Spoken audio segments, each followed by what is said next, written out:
ጊዜው በጣም እየረዘመ ነው። ስለዚህ የራሴን ውሳኔ ለመወሰን እገደዳለሁ።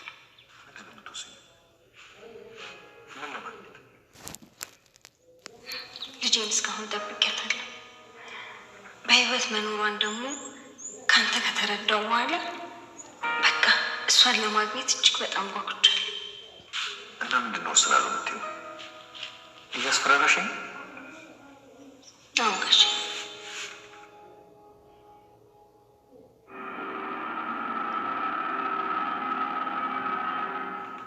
ግን ምን እንደማመጣልሽ እኮ አልነገርሽኝም። በቃ ትቼዋለሁ። ሌላ ቀን ታመጪልኛለሽ ወይ ደግሞ ነገ። ምንድን ነው የማመጣልሽ? ስቴጅ እነግርሻለሁ። እንግዲያውስ እኔ አላመጣልሽም። እራስሽ ሄደሽ አምጪ። ችግር የለውም ታመጪልኛለሽ፣ ግን ስፈልግ ነው። የሆነ ነገር አስበሽ ነበር? ምንም አላሰብኩም። ስሚ ደግሞ ብዙ ነገሮችን ያረሳሁልሽ እንዳይመስልሽ እና ከናታን ጋር እንደዚሁ ይቀጥላል የምትይ ከሆነ መጥፋሽ ነው ይሆኑ። ምንም አልሆነም ቤቢ። ናታን በቃ እንደቀርማ። እኔ እኮ እሸታችሁ እና አባዬን እንኳን እሺ፣ ቆይ እንዴት ላይ ስትሳሳሙ እያያችሁ እንዴት እኔን ተዋሹኛላችሁ? እና ደግሞ ናታን እኔን ነው የሚወደው። አይተሻል እንዴት ሲያቅፈኝና ሲያባብለኝ እንደነበረ። አይቻለሁ። ችግር የለውም። እሺ ችግር የለውም። ደግሞ እንዳለሽ ከአባዬ ጋር ስቴጅ የሆነ ቀን ከስልኝ ትመጫለሽ። እስኪ እናያለን። እስኪ እናያለን ያልሽው ለነገር አንቺ የምታርጊ እማዬና አባዬ የልብ ልብ ሰጡሽ።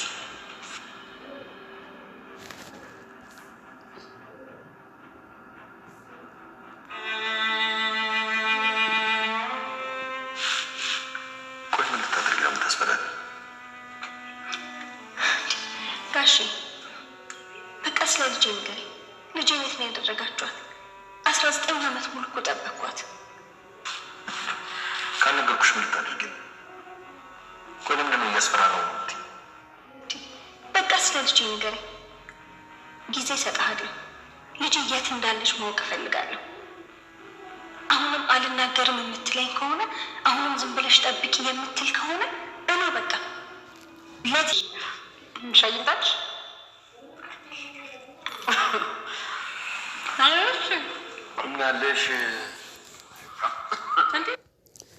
ሰላም ሰላም ቤተሰቦች እንዴት ናችሁ? ሰላማችሁ በያላችሁበት ብዝት ትርፍ ይበል። ትላንትና ጠፍቼ ዋልያለሁ። ክፍል 45 አለቀቁላችሁ። ይቅርታ ጠይቃለሁ ማለት ነው። ዛሬ ክፍል 46 ተለቋል ማለት ነው። ሰላም ወደ ጤና ጣቢያ ጋሽ ደረጀን ይዟት ሄዶ ነበረና በመኪና ውስጥ እያለ ጽንሱ እንዴት ነው? እንዴት አድርጎሻል? እንዴት ነው? ሰላም ነው ብለዋል ወይ ሲላት፣ አዎ ጤንነቱ እየተጠበቀ ነው፣ ግን 32 ሳምንት ቀርቶሻል ብለውኛል እያለች ነበረ። እሺ ስሙ ማን? እኔ ሴት ይሁን ወንድ እስኪ ስትለው፣ አይ ሴትን ሆነ ወንድ ለፉንጋን ሆነ ቆንጆ ለአባቱ ለእናቱ ቆንጆ ነው አላት። እሷ ግን አይ እኔ ግን ሴት ልትሆን ነው የፈለግኩ ስትለው፣ ለምን ሲላት፣ እሷ ማንስታ የጠፋችዋ ልጄን ምትክ ልትሆነኝ ስለፈለግኩ ነው ትለዋለች። እሱም አንገቱ ያቀረቅራል ማለት ነው። እንደዛም እያለ እሷን ጋሼ እኔ እኮ አሁንስ ከበደኝ፣ የጠፋችዋ ልጄን የት ነው ወሰዳችኋት? የት ነው በእኔ ሰርቃችሁ ከወረወራችሁ ከጣላችኋት በኋላ የት ወሰዳችኋት? እያለች ትጠይቀዋለች። እነግርሻለሁ ብለኸኝ ተስፋ ከሰጠኸኝ በኋላ እኮ እዛውን ቀረ ትለዋለች። ምትኩ ለዋለው ሴት ከሆነች ምትኬ እላታለሁ ብላ ትነግረዋለች ስሙን። እሺ ልጆቹ እንዴት ናቸው? አንቺ ለምደውሻል ከኔና ከማዛ ይልቅ አንቺን ትሻያቸዋለሽ። አዎ ውሃም እንደምሰሟ ውሃ ናት። አቢጌ እንደሆነች ተጠራጣሪ ልጅ ሆናለች ትለዋለች። አሁንማ የኔ እርግዝና አባትሽ ስም አልነገርሽም ብላ እየተጠራጠረች ነው ትለዋለች። እሷ ደግሞ ምን አገባት እያለ ይጠይቃት ነበረ። እዚህ ጋር ካሜራ መኪና ውስጥ ደቀና አቢጌ ካሜራ ደቀናለች። አርጁን የሰጣት ካሜራ ከነኒ ሞሪው የደረጀ መኪና ውስጥ አስቀምጣ ስለነበረ መኪናውን ከሆስፒታል እንደመጡ ለመክፈት ብትሞክር አልከፈትም ይላታል ማለት ነው። ከዛም ደግሞ የውሃ ሂጂና ቁልፍ ተደብቀሽ አምጪ ትለዋለች ማለት ነው።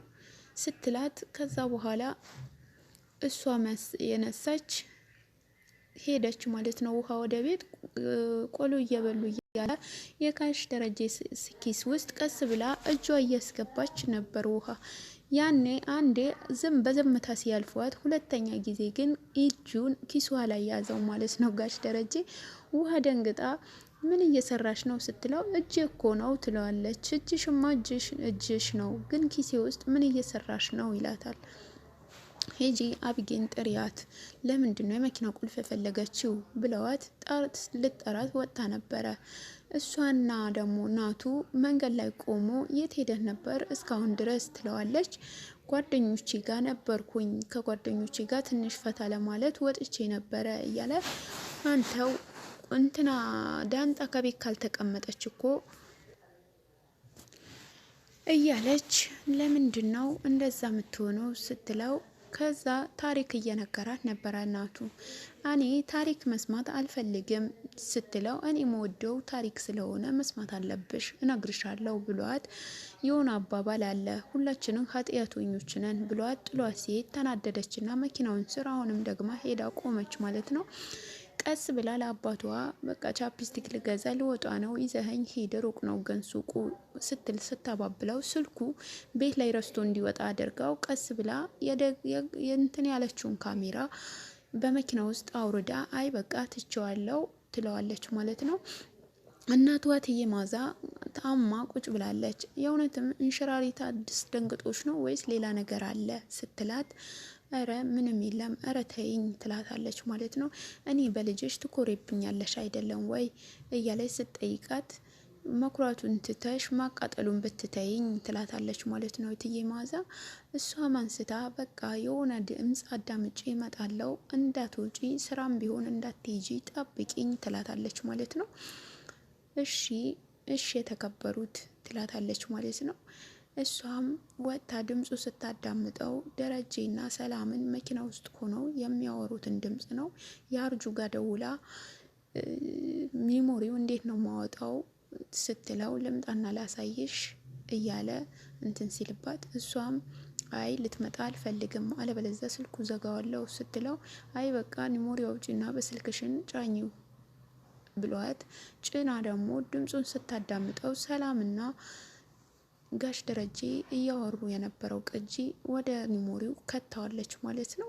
እቺ ልጅ ግን ተንኮልነቷ በጣም እየባሰባት ነው ማለት ነው። እዚህ ጋር ደግሞ የዳንጣ ተቀምጠው እያወሩ ነገ ከአባቴ ጋር ሱቅ ሄደሽ እቃ ትገዢልኛለሽ ትላታለች ማለት ነው።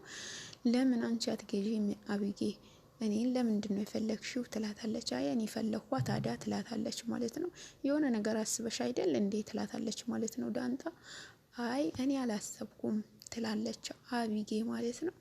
እንደዛም እያሉ እናቱና ዳንጣ ውሃ ሶስቱ ተቀምጠው እያወሩ እያለ ውሃ እንደ ስሟን ውሃ ስለሆነች የምታወራውን ነገር ስለማትለይ እየሳቁባት ነበረ ማለት ነው። በቃ ወደ ክላስሽ ግቢ እያለ እናቱ የውሃ ይነግራታል ማለት ነው። ውሃም ተነስታ ወደ ክላሷ ስትገባ ልብሴ ቀይሬ እንምጣና አንቺም ልብስሽን ቀይሪ እንውጣው ይላታል ማለት ነው። ዳንጣና እናቱ እንደዚህ እያሉ ከቤት ሊወጡ እየተዘጋጁ እያለ ሰላም ይህን ድምፅ አድምጣ አቢጌ ይሄ ድምፅ አድምጣ በጣም ደንግጣለች ማለት ነው። ምን እንደሰማች ሙሉ ድምፁ ትስማው ባናቅም ግን ደግሞ በጣም ድምጿ እንትን እያለ ነበረ። ግን ደግሞ እጇ ድረስ እየተንቀጠቀጠ እንደነበረ እትዬ ማዛ ደግሞ በምን እንደደነገጠች እኔ እንጃ። ራሷ በሻርባ ስራ አልጋ ላይ ተኝታ በጣም ተናዳለች ማለት ነው። እንደምታዩት ተበሳጭታ ውጪልኝ አሁን ልተኛበት ትላታለች ማለት ነው። እሷም ደግሞ አይ ችግር የለውም እሺ እወጣለሁ፣ ግን ስራ እንዳትሄጂ ምነግርሽ ነገር አለ እያለቻት ነው የተቋረጠው ማለት ነው። እናቱ ይወደኛል ለኔ አይተሽ አይደለም ወይ የዳንጣ እናቱ እኮ ይወደኛል ለኔን አላየሽም ወይ እንዴት እንደሚያባብለኝ እያለች የዳንጣ ታወራላታለች ማለት ነው። አቢጌ አይቻለሁ እና ምን ችግር አለው እኔና እናቱ እንደ ድሮም ነን፣ ምንም ነገር በመሀከላችን የለም ብላ ዳንጣ ዝም ትላለች ማለት ነው። እናንተ ግን እኔን አባቴና እናቴ በአይናቸውም አላዩም፣ ግን ያየኋችሁ እኔ ለመዋሸት ስትሞክሩ ትንሽ አታፍሩም ወይ ስትላት ዳንጣ ዝም ትላታለች ማለት ነው። አቢጌ ግን መቼ ማድረሳችሁ ማለት ነው ይሄንን ነገር። እዚህ ጋር በጣም ከባዱ እትዬ ማዛ ሰምታለች አልሰማችም የሚለውን ነገር ግን አጠራጣሪ ነው። ግን ይሄ ቤተሰብ መጨረሻውን የናፈቃችሁ የምር እስኪ ላይክ ሰብስክራይብ እያረጋችሁ ቤተሰብ ሁኑ። አብራችሁን ስለምትከታተሉት ከልብ እናመሰግናለን። ምጥንና ውሃ ትላንት ተጣልተው ስለነበረ ምጥን ይቅርታ አረግሽልኝ ወይ ለውሃ ስትላት አዎ መቼ ተጣልተን ነበረ ስትላት ምጥን አንስታ ትላንት እኮ ተጣልተናል ትላታለች። ውሃ ትላንት እኮ ትላንት አለፈ ዛሬ ግን አልተጣላንም እያለች ትመልስላታለች ማለት ነው። እና ጋሽ ደረጀ የእትዬ ማዛ ስለ የነበረበት ሀገር ታሪክ እየነገራት ነበረ ማለት ነው ሁለቱን። እትዬ ማዛ ግን በውሃ ተናዳ ራሷ ያመማት ትመስላለች ወይስ የሰላምና የደረጀን እንትን የድሮ ህይወታቸውን ደርሳበት ይሆናል የሚለውንም አጠራጣሪ ነው። ግን በክፍል 46 በጣም አጓጉና በጣም አስጨናቂ እንደሆነ ተስፋ እናደርጋለን። አቢጌል ለእትዬ ትነግራታለች አትነግራትም፣ የሰማችውስ ድምጽ ታሰማታለች ወይስ አታሰማትም የሚለው ቤተሰቦቻችን ላይክ ሼር በማድረግ ሰብስክራይብ አድርጋችሁ እንድትከታተሉን ዘንድ በአክብሮት እንጠይቃለን። ክፍል 47 ከነገ በኋላ እንደሚለቀቅ እና በአዲሱ በትኩስ ይዘንላችሁ እንደምንመጣ እርግጠኛ ነኝ። ይሄንን ድምጽ ነግራታለች ወይስ አሰማቻት ወይስ አላሰማችም የሚለው በጉጉት እየጠበቅን እንገኛለን። የዚህ ቤት አዲስ የሆናችሁ ላይክ ሼር ሰብስክራይብ እያረጋችሁ ቤተሰብ እንድትሆኑ በአክብሮት እጠይቃለሁ ማለት ነው። ለዛሬ በዚህ ቃን ከልብ አመሰግናለሁ ስለምትከታተሉን።